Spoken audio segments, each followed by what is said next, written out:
lovely Sagittarians, welcome to your December 2019 Love and General reading. I'm Gemstone Tarot. This is Valentine the cat. She's just like a black splodge on the bed because she's asleep. She's been asleep and listened to quite a few of the readings. She just loves it. She has a wash, she settles down, we do some tarot. Sagittarius, Sun, Moon and Rising. Okay, happy birthday Sagittarius. We are in your energy at the moment and it feels damn good. We had that energy that was in Scorpio, retrograde, Sun, Moon and all the rest of it, and it did its job, okay? It did, in the end, kind of turn over the bottom of the river in the way that it should do. But by God, was it good to feel that new moon in Sagittarius energy come in. Okay, Saggy, Sun, Moon, Rising. What do we need to know? Lovely Sagittarians. Interesting. Love life, life, and all the rest of it.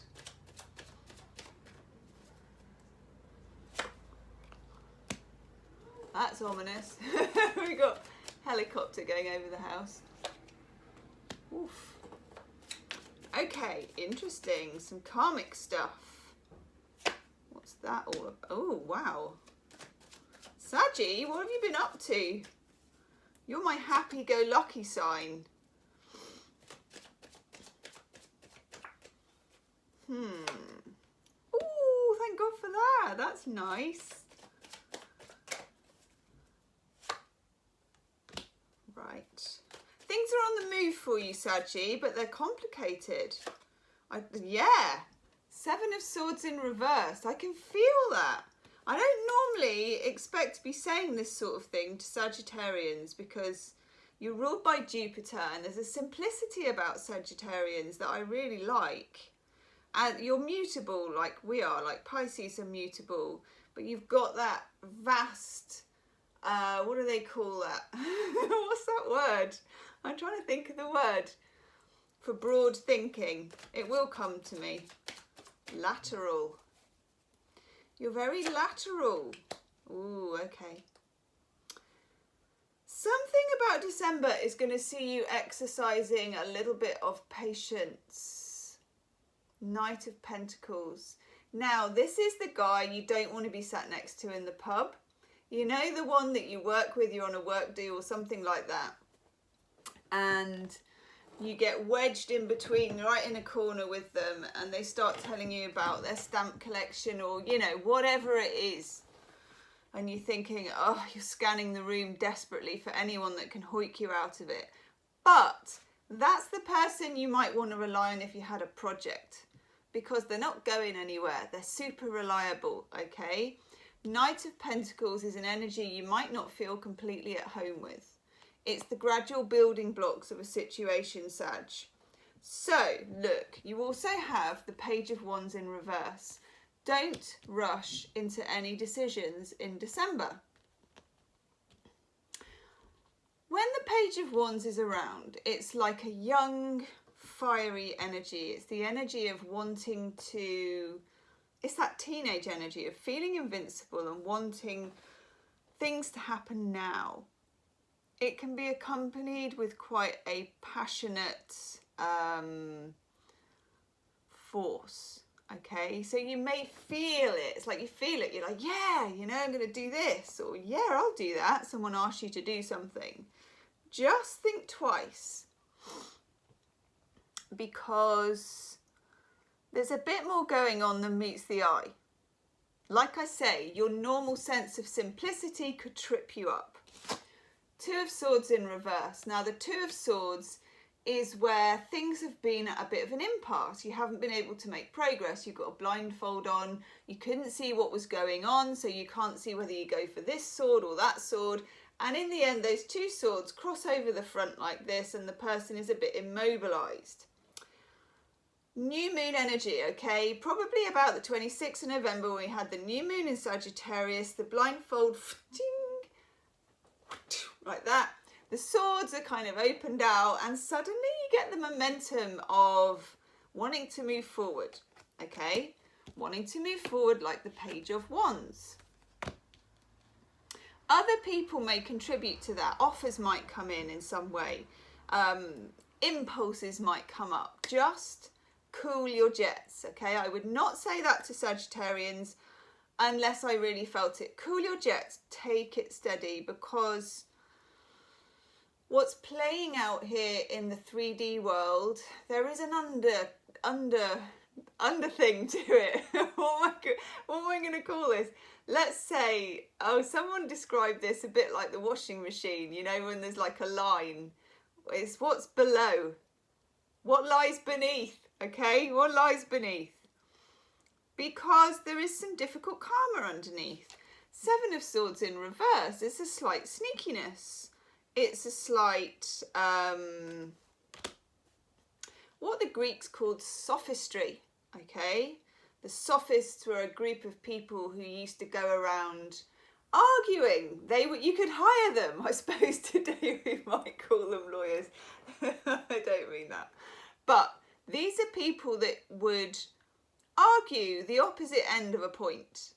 In other words, sophistry would say that you can argue anything, you know, and it can come out in the end if you argue it. But there is a certain amount of side when you get the Seven of Swords. Now, Sagittarians are ruled by honesty, openness, but that can make you vulnerable to others that are not, okay? There's a bit of sneakiness here. Also, we have the Six of Cups in reverse. That is an interesting card. There is a certain karmic nature to that card. In the upright, it's the childhood sweetheart card. Again, it's innocence. There's a lot in this reading about innocence. You may be innocent about, you may be oblivious actually about this Seven of Swords, okay? Because I also have the Six of Swords in reverse. And that is not being able to get away from something. You're caught up with something. It's a bit, that's what karmic things are like. Karmic things tend to, again, like a washing machine, they go round and round and round, don't they? Until we've learned whatever the lesson is. And there may be a deeper lesson than what you thought, okay? It's very interesting. Now, I've also got the Lovers in reverse. Now, the Lovers originally used to be called the Choice. It often connotates a choice to be made in love. Now, something in December is blocking a choice in love. Six of Swords in reverse. Unable to... I don't know what it is. It's a difficult knot. It's like you're unable... Sometimes, you know, you get this kind of energy when you actually are not able to actively solve something and make a choice because it's not all about you. There are other kinds of patterns, characters. The Lovers often denotes three people. There's often a man choosing between two women or something like that. But it involves here the inability to see everything, to be able to make the choice straight away.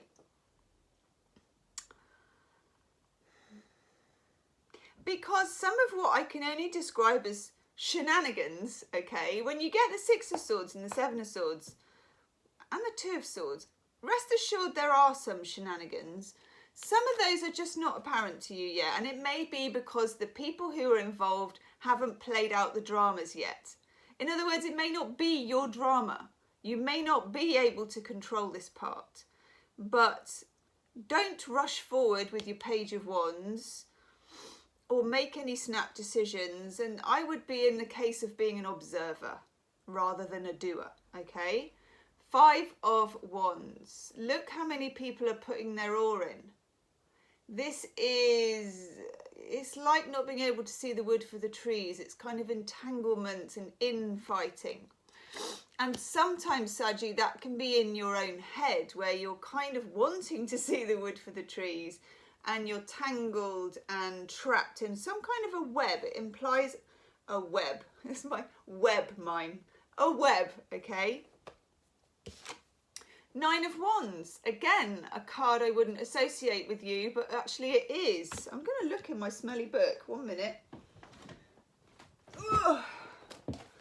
This is my smelly book that I've had for 20 years because I think this card astrologically is Sagittarius, but I want to check because often I go flinging information around and it's not right.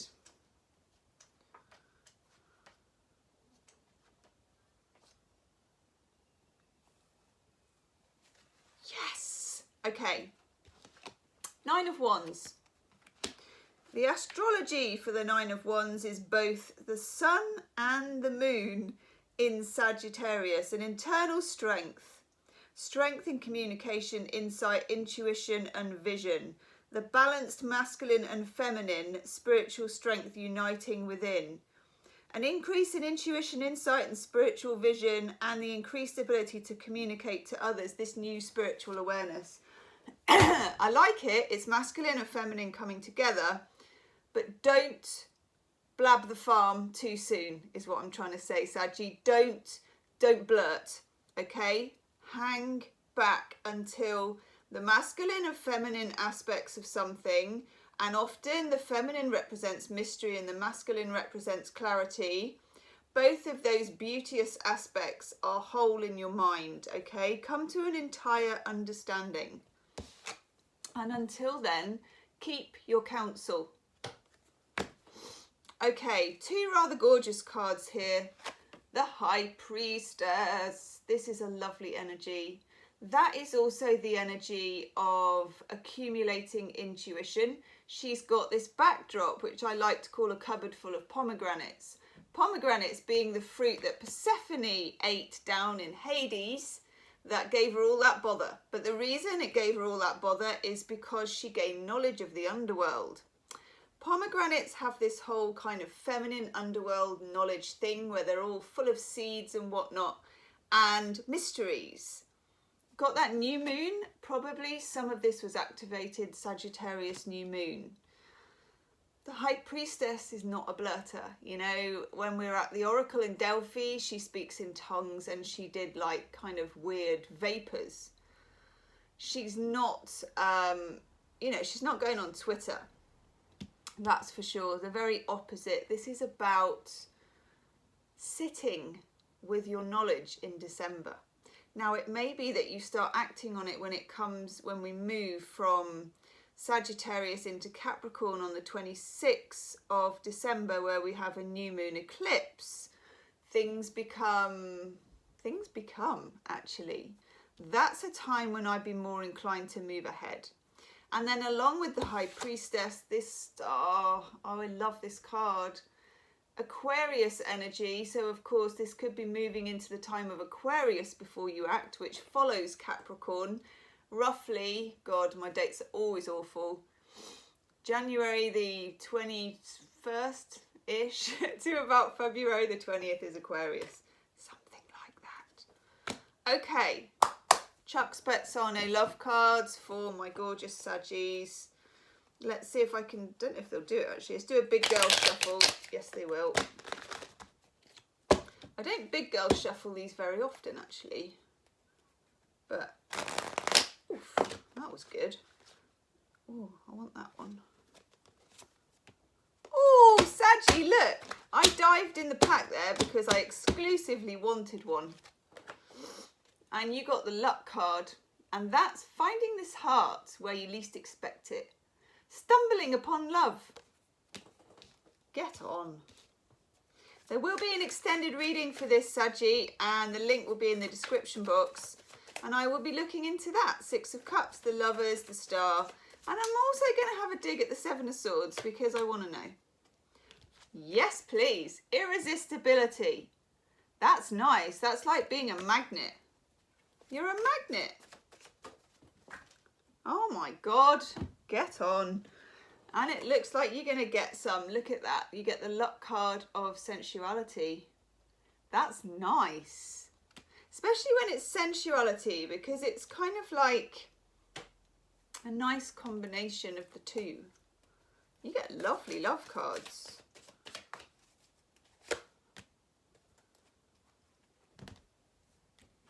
Exchanging gifts, yes. Don't give your gift too soon. There has to be a fair exchange, okay? It has to be on both sides. Don't let your generosity get the better of you, Saggy. I'm wagging my finger now.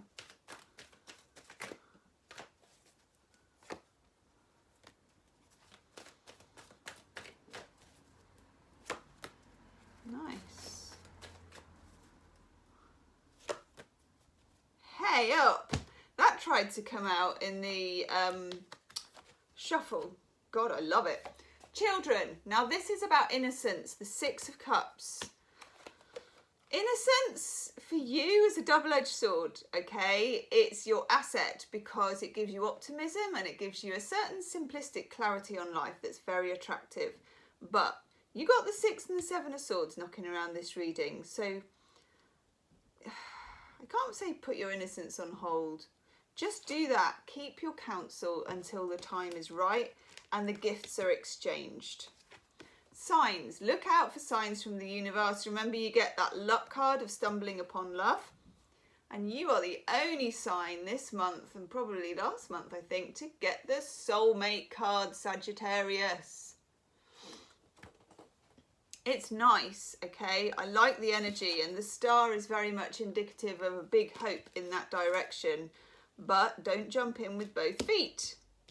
Saggy, do subscribe on YouTube, hit the wiggly bell, and also if you want to join me for the extended reading, I'm off there now. The link is in the description box. See you soon. Namaste.